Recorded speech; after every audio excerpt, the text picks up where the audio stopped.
Today we're going to be talking about how to find a dimension of a cylinder if given the volume or some of the information. So first we're going to focus on how to find the height. Remember, we're always going to start with our same formula, which is pi r squared times height. We learned this on Monday this week. And then we're going to plug in what we know. In this one, we know our volume. They give us the diameter, which means we know that our radius is half of that, or just 5. So we know our radius as well. So we're going to plug that in for R and for V.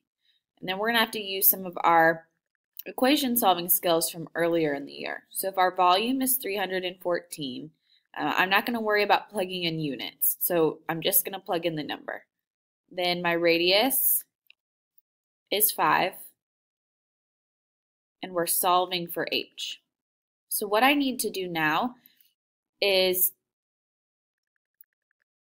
simplify this piece. So I'm going to go ahead and do 5 squared times pi. I'm going to multiply all of this together.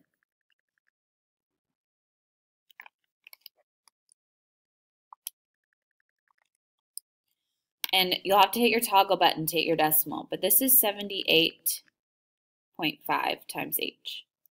Now to get rid of this, they're being multiplied together, so the opposite is to divide by 78.5 on both sides.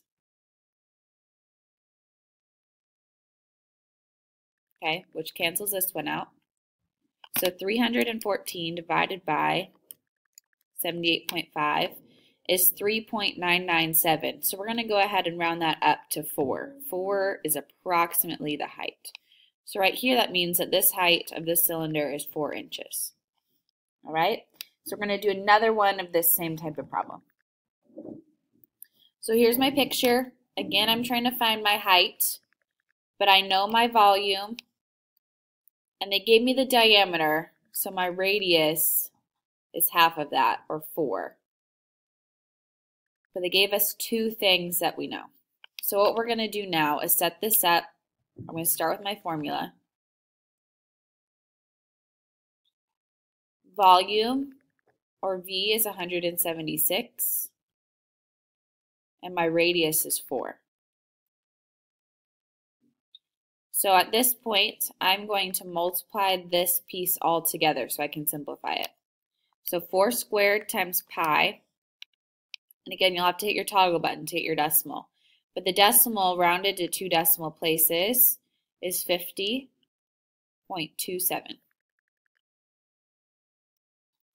Then to get rid of this piece, since they're right next to each other, they're being multiplied. The opposite is division. So we're going to divide by 50 and 2700ths on both sides.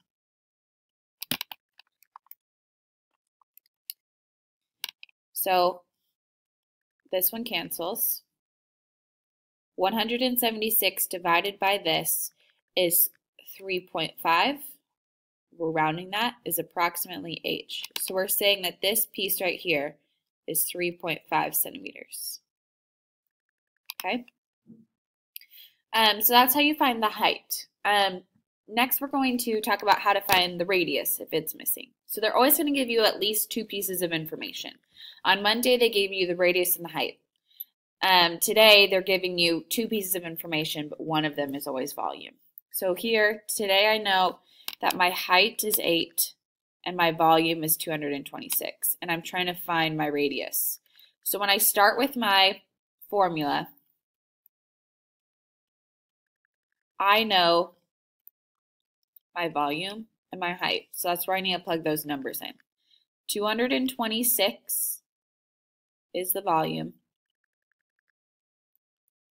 and 8 is the height. So at this point, I'm going to multiply together what I know. I'm going to multiply 8 and pi together, which you'll have to hit your toggle button. This is 25.13. Okay? At this point, just like on the last example, we have to divide by 25 and 1300ths on both sides.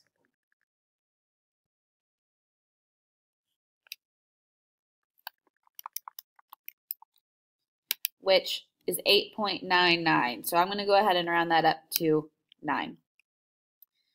Is approximately r squared. Okay, you still have r squared.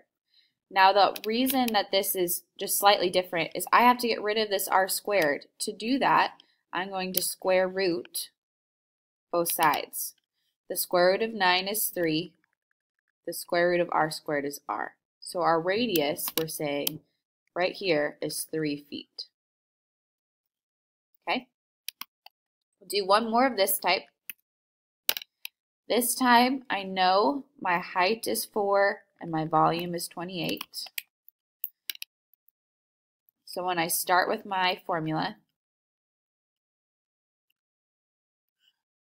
I know that volume is 28 and height is 4. So that's what it would look like. At this point, I'm going to multiply 4 and pi together.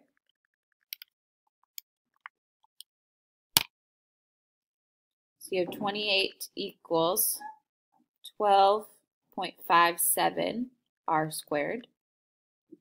Okay, you have to hit your toggle button to hit this decimal. So we're going to divide by that on both sides.